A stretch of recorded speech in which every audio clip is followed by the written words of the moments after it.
We're here today to answer any questions for 3 lawsuits we filed against Sean Combs.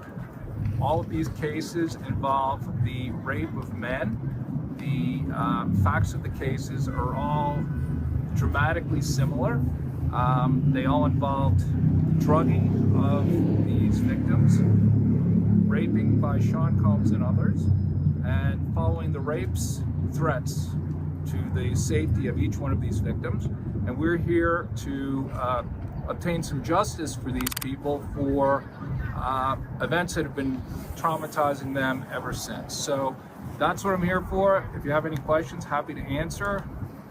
Well, the reason is to file the suit now is fear.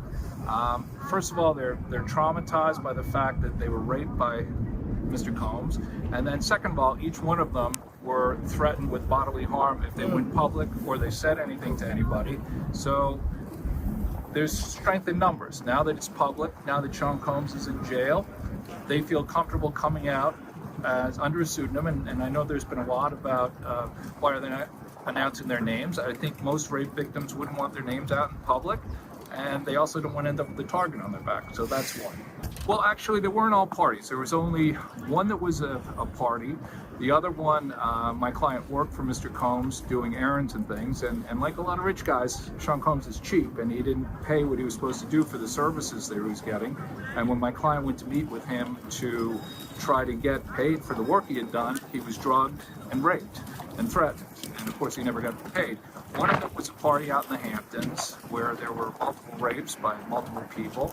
And the other one was at the Park Hyatt here in New York. Because shortly after the incident, each one of these men were reached out to by members of his entourage at the time or after, and were told, this didn't happen, you don't want this to be public. And they knew that Sean knew people who could potentially do them harm. So they were frightened.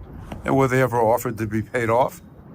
Well, with one of them, when he was drugged out and being pushed out the door, they shoved money in his pocket and said, this never happened, right? How much money was that? It was $2,500, I believe. And how did they know they were drugged? Because they were talking to him like we're talking right now. They'd be given a drink, and shortly thereafter, and it's uncanny because I've spoken to 60 people, more or less, with claims, and I've only filed these 3 cases and put my name and my reputation behind them. But what would happen is they would be offered a drink, they would lose control of their bodies, they would pass out, and they'd be woken up being raped. And anally raped? Yes. Okay. And was there anybody else there besides Combs? For 2 of them, yes. For the one who was the employee, no.